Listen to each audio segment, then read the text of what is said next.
name is Dr. Shobna Singh. I work at New Time Medical and Cosmetic Centre.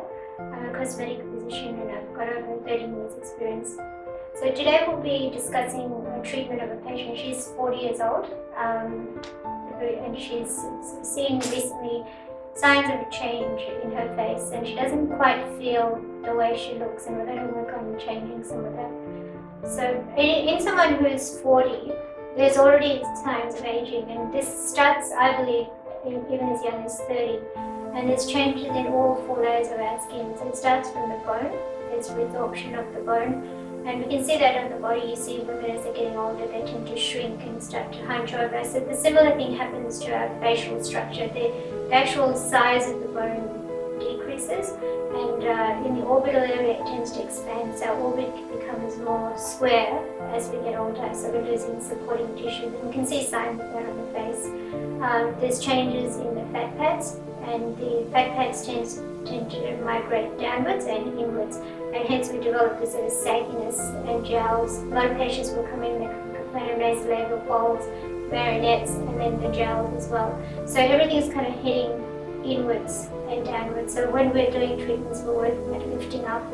There's changes in the skin. As we all know, the skin tends to become a bit more lax, more pigmented, more lumps and bumps, and this irritates patients, so we tend to work on that as well.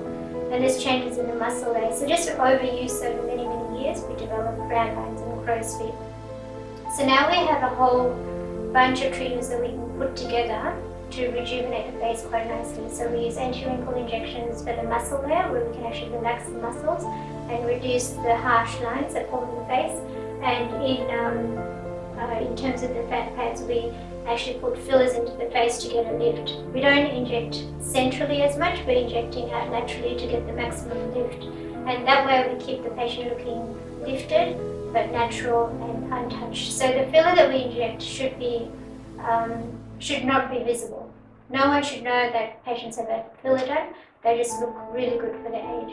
And particularly in someone like Liz, who you're going to meet soon, she is 40, she works as a professional, she doesn't want to look done, she doesn't want to look fake, she wants to look natural and just look the way she feels.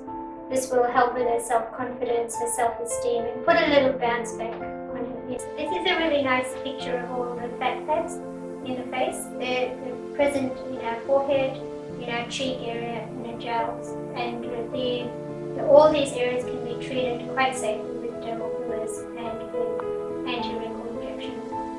So you'll see with this, she's got subtle signs which we can improve fairly easily. You'll notice that we actually start with the facial shape. There's changes in her facial shape where she's lost volume in her temples, so she's starting to become hollow, her cheeks are flatter, and also we get more jowly, so our faces actually become more square, so we look more masculine as we get older. So the whole idea is to create a heart-shaped face where we create high cheekbone and tapers down to a nice narrow chin. The fillers, we always start with what we call the foundation coat. So the foundation coats are the cheek coats. So it's like if the builder comes to your house, they won't start with the walls, they always start with the foundation. So it's important to get the cheeks right. Once you get the cheeks right, everything else starts to fall into place. By correcting the cheek area, we will improve the tear trough area, we will improve the nasolabial folds, and also just start developing a nice heart-shaped face. And in some cases, you actually see an improvement in the jowl as well. So that's what we start with. And then we look at the contouring codes. So the contouring codes are the temples. Temples are very rewarding. They have to be done safely, but they're actually quite rewarding to treat, and it starts to get that oval shape back. We get rid of that peanut head that people develop as they're getting older. So the treatment there, we can actually use quite a good filler that will last about 2 years in that section, and it blends in beautifully, and it's subtle, but it's very, very effective. And again, has that lifting capacity where we lift up the whole lateral aspect of the face. And then the next area that we concentrate on is the chin. So the chin has become more popular over the last few years, and a lot of people either have chins that are retruded, so going flat, or they're actually sticking out too much. So what we do is we inject around the chin area to get a bit of projection, and that will lift some of the excess skin that's sitting in the neck as well. And then the next area is the jawline. So the jawline can also be treated. We inject using MG codes, and we inject to get that nice angle back, and everybody likes that, men and women. And we can start treating at an age where you actually see the problem. You don't have to wait till people are much older to do it. And in a lot of patients, it's actually genetic. They inherit facial features from their parents, and you can actually see some patients don't have much of a jawline or a chin.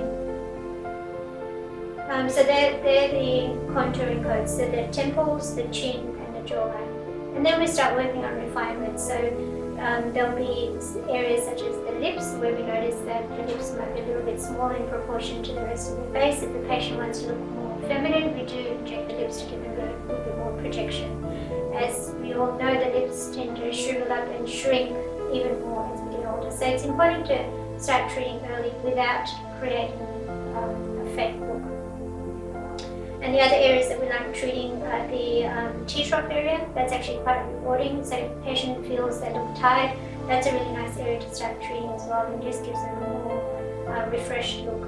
And we also do anti-wrinkle injections in the frown lines and in the crow's feet as well. Some patients can also have it in the forehead. This is a tricky area. It needs to be treated correctly, and the dosage has to be correct to avoid complications. So in another area that we can treat is the double chin, because the double chin has a huge impact on the contouring of the lower face. So if a patient has a double chin, we can treat it with a product called deoxycholic acid, which has more than 10 years of data behind it, and that will improve the jowl and start getting the angle back and improves the profile. In this generation of selfie culture, people like to look good front on, but also in profile pictures, because there's people taking photos all the time. So we need to give them a good profile as well. And I think the submental fat should be treated as well in cases where it's indicated. And then we come to skin quality. So skin quality is important. We live in a country where the sun is very harsh, causes pigmentation, sunspots, skin laxity, fine lines, and so on and so forth. So we start with the base, which is good skincare, cosmeceuticals, and then we arrange other treatments such as peels, microdermabrasion. We can incorporate lasers. We've got energy devices. We've got skin tightening machines, and we put together a plan to optimize results for the patient. So you can see by combining all these treatments, you can actually get quite a nice result and still have the patient looking very natural, but they get their confidence back, which is really important.